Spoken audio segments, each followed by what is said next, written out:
புதிய வாசிப்பு புதிய சிந்தனை நிகழ்ச்சிக்கு உங்கள் அனைவரையும் அன்போடு வரவேற்கின்றேன். இந்த பகுதியில் பிரிண்டில் வந்திருக்கக்கூடிய ஒரு முக்கியமான கட்டுரை. இந்த கட்டுரையினுடைய பேசுபொருள் என்பது எந்த திசையில் செல்கிறது இந்திய நீதித்துறை அப்படின்ற பொருள் எழுதப்பட்டிருக்கிறது. கிட்டத்தட்ட விமர்சன ரீதியாக இந்த கட்டுரை நீதித்துறையை அணுகி இருக்கிறது. இது குறித்து உரையாடுவதற்காக மூத்த பத்திரிகையாளர் திரு ஆர்கே வந்திருக்கிறார். வாருங்கள் நேயர்களே. வணக்கம். வணக்கம். இந்திய நீதித்துறையின் மீது ஒரு விமர்சன பார்வை அப்படின்னு சொல்லலாம். பாலியல் வல்லுறவு வழக்கு, அப்புறம் மாட்டிறைச்சி தொடர்பாக முகமது அக்லாக்கா, அந்த வழக்கில் எல்லாம் ஒரு பொலிட்டிக்கல் ஒரு அழுத்தம் இருந்தால், அரசியல் அழுத்தம் இருந்தால் அவங்களுக்கு சலுகை காட்டப்படுகிறதுன்ற துணியில் எழுதப்பட்டிருக்கிறது. எப்படி பார்க்குறீங்க?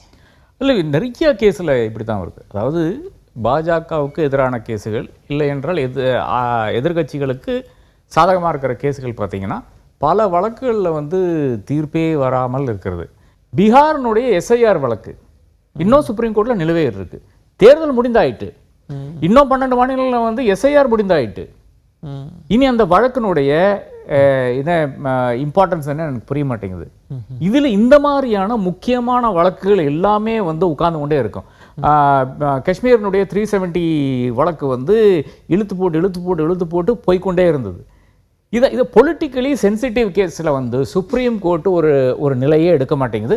ஆனால் இன்னைக்கு நாம் சுப்ரீம் கோர்ட்டை வாழ்த்த வேண்டிய நாள். ஏனென்றால் இந்த ஆரவள்ளி ஜட்ஜ்மெண்ட் ஆனாலும் சரி, இல்லை என்றால் இந்த உன்னாவ் கேஸினுடைய ஜட்ஜ்மெண்ட் ஆனாலும் சரி, இன்னைக்கு 2 கேஸில் ஒரே நாளில் 2 முக்கியமான கேஸுகளில் சுப்ரீம் கோர்ட் அரசாங்கத்துக்கு எதிராக போயிருக்கிறது ஒன்று.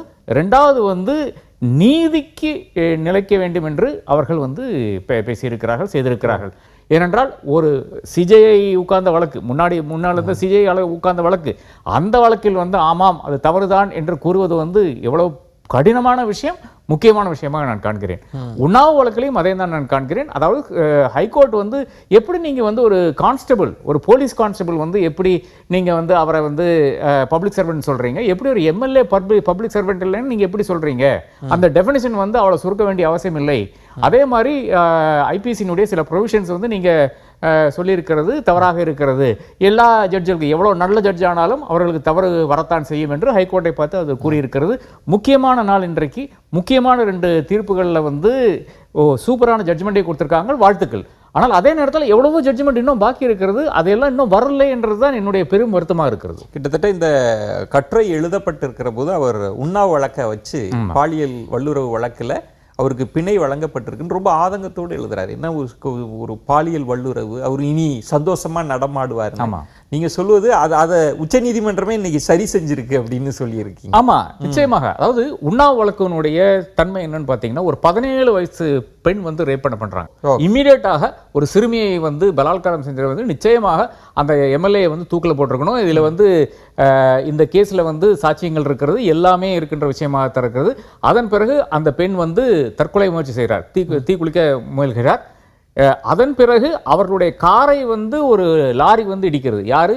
இந்த அயோக்கியனுடைய லாரி, இந்த செங்கரனுடைய லாரி இடிக்கிறது. அவருடைய அப்பா கஸ்டடியில் எடுத்து, கஸ்டடியில் இந்த எம்எல்ஏனுடைய குண்டாக்கள் போயிட்டு அடிச்சு துன்புறுத்தி கொலை பண்றாங்க. அந்த வழக்குலயும் அவருக்கு கன்விக்ஷன் வந்திருக்கிறது. அப்போ 2 கேஸ் இருக்கிறது. அந்த 2வது கேஸ்ல இன்னும் ஜெயில தான் இருக்காரு என்ற அடிப்படையில் தான் எடுக்கிறாங்க.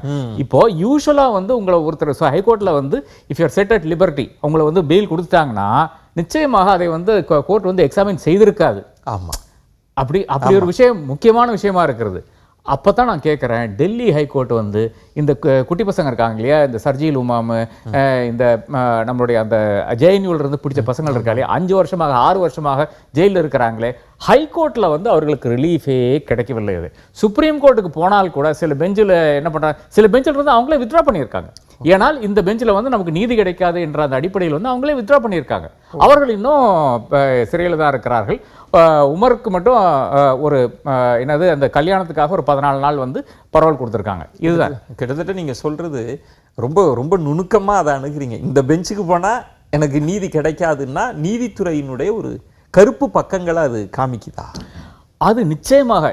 நீங்கள் பேசி பாருங்க, ஒவ்வொரு சீனியர் அட்வொகேட் கிட்டையும் நீங்கள் ஜூனியர்ஸ்க்கே தெரியுங்க, எங்கே போனால் என்ன மாதிரியான நீதி வரும் என்ற அளவுக்கு கணிக்கக்கூடிய அட்வொகேட்ஸ் நமக்கு இருக்காங்க இன்னைக்கு.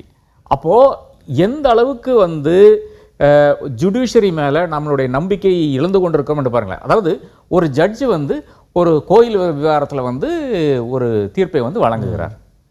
அதை பற்றி அவர் ஏன் வெளியே போய் பேச வேண்டும்? அப்போ அவர் எங்க நிற்கிறாரு? அவர் அப்போ ஒரு ஆக்டிவிஸ்டா இருக்காரா? அப்ப அந்த ஆக்டிவிசம் என்பது ஒரு அரசியல் கட்சிக்காக இருக்கின்ற ஆக்டிவிசமா? அந்த ஏரியாவில் அவர் என்ன செய்கிறாருன்னு பார்த்தீங்கன்னா, ஏதாச்சும் குந்தகம் விளைவிக்க வேண்டும், அங்க ஒரு கம்யூனல் ரைட் வேண்டும் என்று அந்த ஜட்ஜி விரும்புகிறாரான்ற கேள்வி இந்த கற்றையாளரே இதற்கு முன்பெல்லாம் ஒரு ஊடகங்களின் அழுத்தம், சமூக ஆர்வலர்களின் அழுத்தத்துக்கு நீதித்துறை காது கொடுத்ததுன்னு இப்ப நீங்க சொல்ற மாதிரி தான் சம்பந்தப்பட்ட வழக்கின் தீர்ப்பு குறித்தே சம்பந்தப்பட்ட பணியில் இருக்கிறவரே பேசுறத தவறுன்றீங்களா? ஆமா, நிச்சயமாக. அவர் ஏன் பேச வேண்டும்? அதான் ஜட்ஜ்மெண்ட் கொடுத்துட்டாரு. எவ்வளவு 90 பக்கத்துக்கோ 98 பக்கத்துக்கோ ஜட்ஜ்மெண்ட் கொடுத்துட்டாரு. அதன் பிறகு யாருடைய கூட்டத்தில் போய் பேசுகிறார்?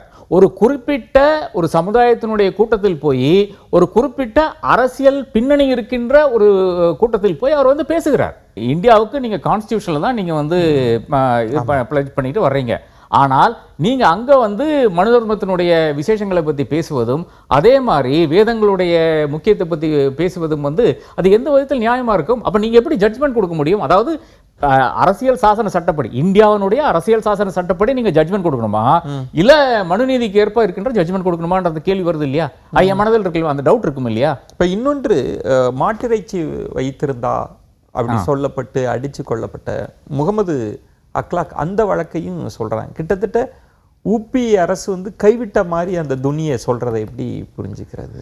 அது நிச்சயமாக யூபி அரசு அது கைவிட்டுக்கிறது. இன்னொரு விஷயம் யூபி அரசை பத்தி சொல்லுங்க. பல இடங்களில் இன்னைக்கு டெவலப்மெண்ட் நடத்திருக்கிறது ஆதித்யநாத்தினால தான். ஆனால் அதே நேரம் முழுக்க முழுக்க ஹிந்துக்களுக்கான, அதுவும் அப்பர் காஸ்ட் ஹிந்துக்களுக்கான ஒரு சமூகமாக மாறுது. நம்மளுடைய ஏஆர் ரஹ்மான் வாரணாசியில் சென்று ஒரு பிரைவேட் தொலைக்காட்சிக்காக அவர் ஒரு கான்சர்ட் பண்ண வேண்டியதாக இருந்தது.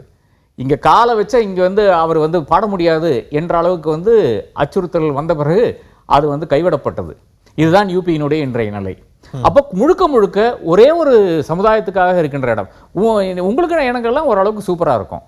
ஆனால் நம்மளை விட மேற வசதியான ஜாதி வந்துட்டா நமக்கு அதன் பிறகு பிரச்சனை வரும். இதுதான் யூபியினுடைய இன்னைக்கு நிலை. வர்ணாசிரம தர்மம் முழுக்க முழுக்க கடைபிடிக்கிறது யூபியில தான்.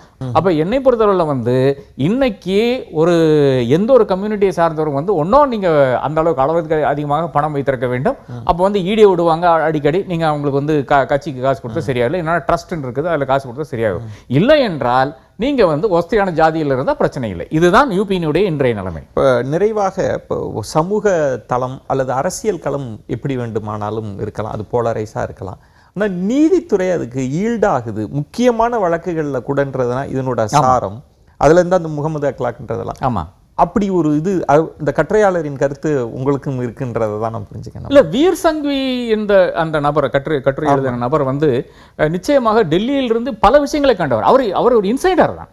அந்த இன்சைடர்னுடைய அந்த அனுபவத்திலிருந்து அவர் பேசுறார். ஆனால் என்னை பொறுத்தவரை இந்த ஜட்ஜ்மெண்ட்ல கூட இந்த ஜட்ஜுகள் என்ன பண்ணியிருக்காங்க பார்த்தீங்கன்னா, அந்த லா அப்படியே இன்டர்பிரட் பண்ணியிருக்காங்களே தவிர அதை சார்ந்து இருக்கின்ற சமூக பிரச்சனை, இந்த மாதிரியான பவர் அந்த ஈக்குவேஷன்ஸ்குள்ளால அவர்கள் செல்லவில்லை.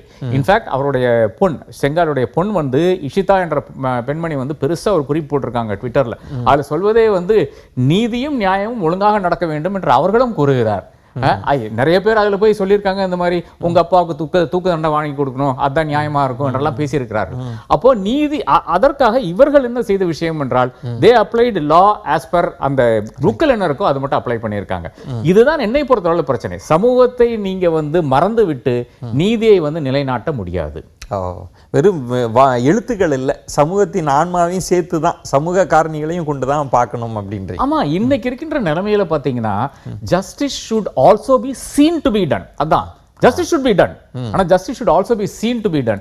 எந்த கேசுகளை நீங்க எடுக்கிறீங்க, எந்த கேசுகளை நீங்க வருஷக்கணக்கில் இதுல கோல்ட் ஸ்டோரேஜ்ல போடுறீங்க என்பது மக்கள் பார்த்து கொண்டு தானே இருக்கிறாங்க. நீதி நிலைநாட்டப்பட்டிருக்கிறது என்கிற நம்பிக்கையையும் மக்கள் மத்தியில ஏற்படுத்தணும். அதான் ரொம்ப, அது ஜுடிஷியரினுடைய தலையா, இன்னைக்கு இருக்கின்ற ஜுடிஷியரினுடைய தலையாய கடமையாக இருக்கிறது. மிக்க நன்றி, உங்களுடைய விரிவான பார்வைகளை முன் வச்சிங்க. மிக்க நன்றி திரு ஆர்கே. மற்றொரு நிகழ்ச்சியில் உங்களை சந்திக்கிறேன். அதுவரை உங்களிடமிருந்து விடைபெறுகிறேன். நன்றி, வணக்கம்.